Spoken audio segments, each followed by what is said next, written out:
Welcome to our session on Glenwood Chapel, secret societies, and their stained glass. I'd like to recognize Sarah Hall and read to you her many accomplishments before we let her speak. Sarah studied architectural glass in Canada, the UK, and the Middle East before establishing her own studio in Toronto in 1980. Over the past 40 years, she has created hundreds of large-scale artworks for churches, synagogues, schools, and other commercial and public buildings in Canada, the US, and Europe. Most recently, her love of nature and her commitment to environmental responsibility have inspired Sarah to pioneer technical innovations in architectural glass to support green building and bird-friendly glass. In 2019, her professional contributions and technical innovations in the field were recognized through her appointment to the Order of Canada. Sarah currently lives in Prince Edward County and loves to explore the winding roads and ravines of Glenwood Cemetery. Welcome, Sarah. And I'd like to tell the story of how you called Glenwood Cemetery and asked us if you could do a guidebook or booklet about our stained glass windows.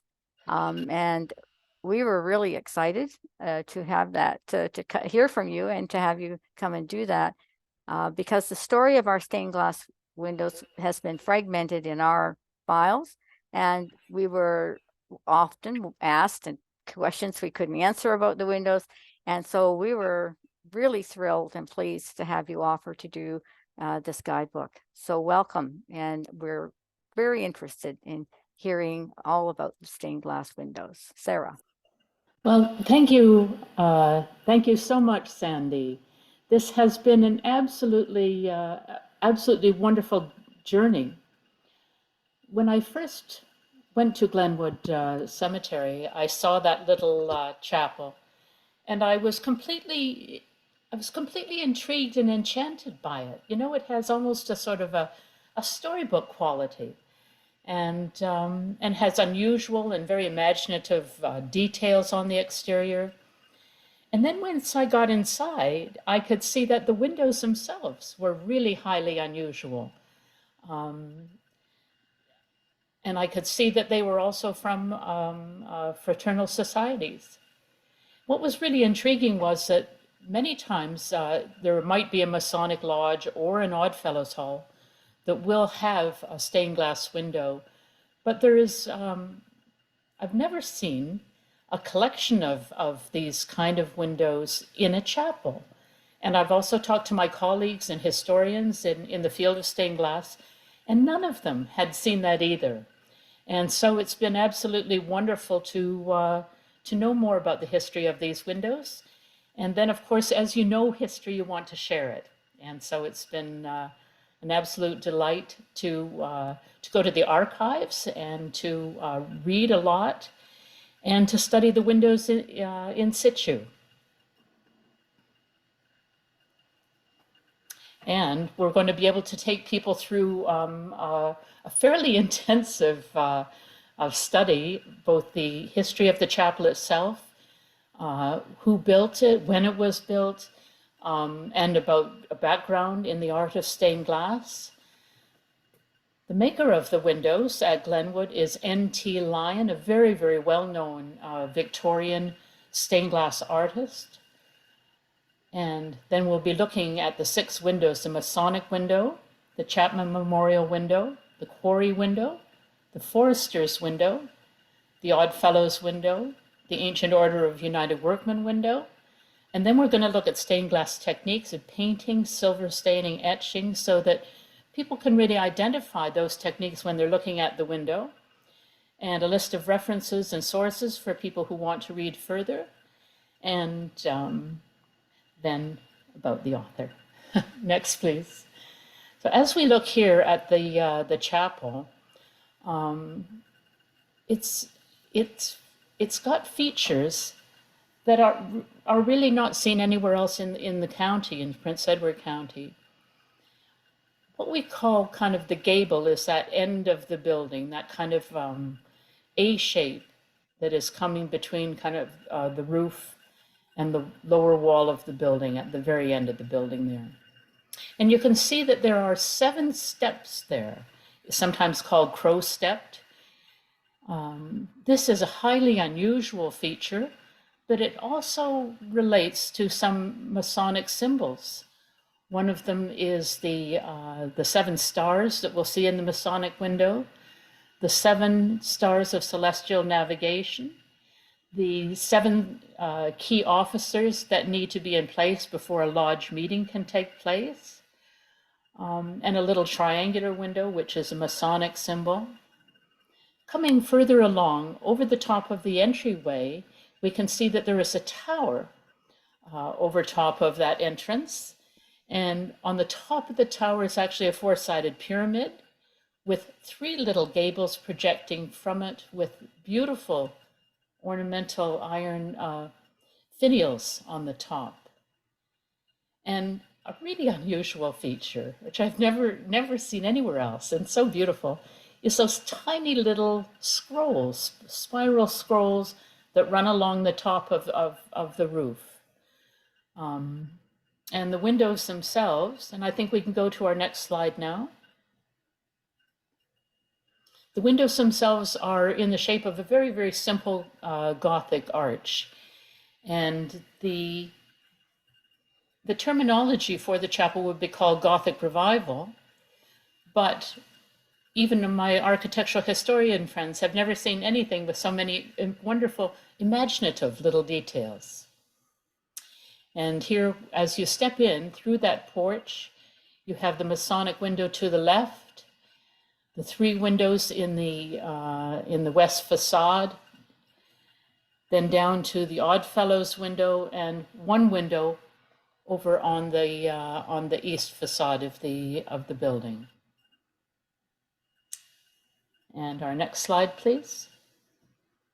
So we'll start with the Masonic window, which is kind of at the front of the building, where I'm going to call it a presentation area. You could have an altar there, or you could have simply a table.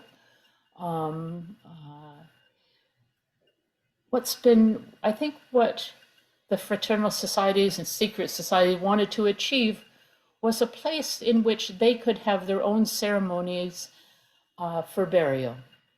And Glenwood Chapel offered this possibility for them. The builder, Frank T. Wright, his brother, Dr. John Wright, was the worshipful glazer. Here I back in my my stained glass windows, was the worshipful master of the Masonic Lodge at the time. And so there would have been a deep connection to Masonic symbols. And all of the windows that are at the chapel are really about the afterlife. And here, it's a kind of a dreamlike setting. You step in over this tiled floor into this mysterious, rather dreamlike setting. The setting itself is based on Masonic ritual, which has a lot to do with the temple in Jerusalem. We've got those 7 stars, and for now I'm going to just talk a little bit about the symbols at the very top of this window. We have pomegranates, which were used to adorn the temple in Jerusalem. And we have a hexagram inside of a circle. That hexagram, most people will associate with the Star of David. The Star of David really just came into being in 1946 with the Israeli flag, and became associated very strongly at that time with Judaism. But, and also, I think there's King David had a 6-pointed star. And so there has been a long association with Judaism, but an even longer association in antiquity with Buddhism, with Hinduism. Early Christians have often seen to have this 6-pointed star. And so For the Masons, it has a lot to do with geometry. The two interlaced triangles have the idea of as above, so below. And there is a blazing star inside of their hexagram. And that has, I'm just going to look at my notes here for the blazing star. It is representing the guardian of souls. The radiant light refers to the grand illuminary, the sun, which enlightens the earth and dispenses blessings to humankind. It is an emblem of divine providence. Just under that, you see the triple tau symbol, and that means important message. So you can see that there's also many more symbols in here that for people to explore, and we'll be able to do that at our book launch and in the book itself. Next, please. But we'll go to the other end of the chapel, and we have the Oddfellows window. Both the Masonic window and the Oddfellows window are slightly bigger than all of the windows on the two sides of the chapel. And I was really surprised when I first saw this, because I immediately thought of Christian imagery when I saw the Good Samaritan scene, and kind of wondered how it was that the Oddfellows window had this scene. But then I learned that the Good Samaritan is part of the initiation rite in the Oddfellows. And so this started to make kind of perfect sense. Some of the other symbols that we see in here from the Oddfellows are their triple link chain. And at the very top, we see friendship, love, and truth, which are part of the Oddfellows motto. And we see in green these little Maltese crosses, which are kind of part of the Knights Templar. We also have a palm with a heart in it for symbolizing compassion. And on the other side, an hourglass, which tells us that time is short.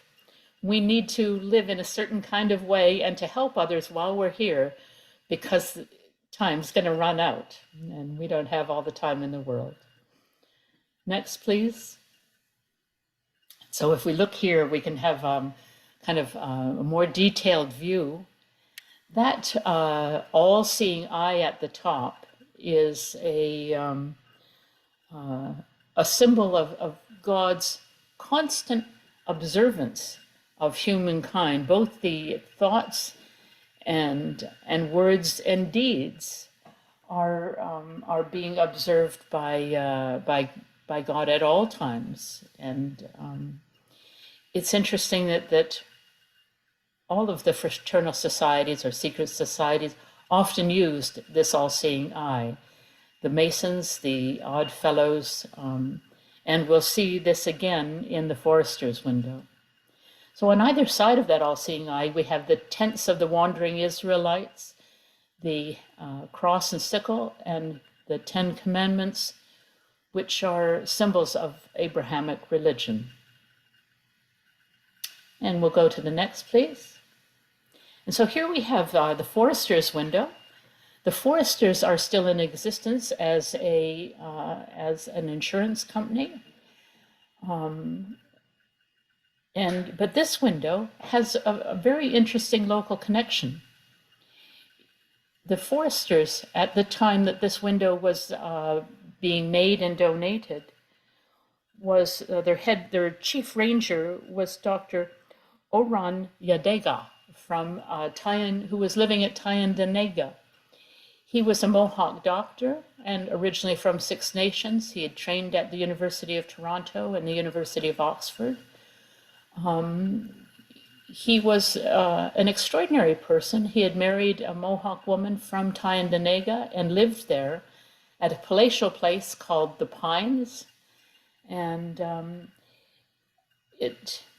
we don't know for sure that he was involved in the commissioning of this window, but I think it is very likely. It is very likely because prominent people of organizations are usually involved in the commissioning of a stained glass window. And the emblem of the moose with the two figures on either side is one that he made a drawing of for his book in 1894 on the history of the foresters. That exact same picture is on the cover of his book. And on the two sides are the symbol of liberty and benevolence, IFO standing for Independent Order of Foresters. Underneath that, liberty, benevolence, concord is the motto of the foresters. And we'll go to the next. And if we look at this, I just want to talk about some of the technical details. And these are things that you'll be able to learn about. That top border is painted and silver stained. As we come back, we've got a blue border in between that and the top of the Gothic arch. That cobalt would have been used to color that blue glass. We have a red glass background. One of the ways that create red glass is with gold oxide. It's usually one of the most expensive glasses, and it's because it has gold oxide in it to bring the color red. Then we have an all-seeing eye, which is painted and silver stained. Silver stain was discovered in the 14th century. It is silver nitrate that is painted onto glass and then fired, and it gives us this lovely kind of golden yellow color. And that's where we get the term stained glass. And maybe it would be a nice time to tell people about the origin of the word window. It comes from the Old Norse vendaga, and that means the wind's eye. And our early windows were just simply to bring in light, but also to bring air into the little huts that people lived in. And so with our all-seeing eye there, which is painted in silver stain, we have that lovely blue kind of trefoil created around it. And that is done with painted glass.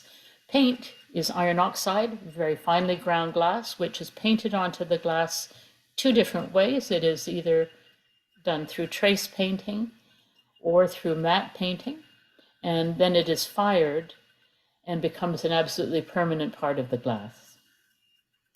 Next, please. The moose. I thought that it would be kind of fun. Dr. O, up there living nearby in Tyendinaga, had a tame moose in his zoo. This could have well been the moose that he personally owned. And you can see that it is painted both in trace painting and in matte painting, and it looks like it's quite a character. Next, please. Stubborn guy. In our last slide here, I just wanted to say that one of the things that you'll see as you walk around the chapel is that one of the windows is really quite different from outside. It's the Chapman Memorial window, which was done a little bit later, but still has a Masonic connection. And that window is something that it's going to be wonderful for you to be able to compare the Art Nouveau style with Victorian vernacular. We certainly welcome everybody to come to our book launch, and it will be wonderful to have you come inside, and I'll be able to show you even more. So thank you, everybody. And thank you, Sandy and Glenwood and the archives. It's been great to work on this project. Thank you very much, Sarah, for the presentation.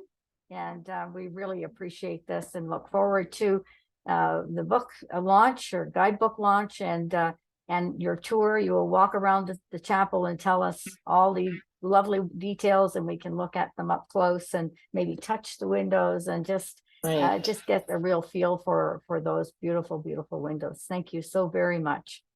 Okay. And we are pleased to that you're doing that.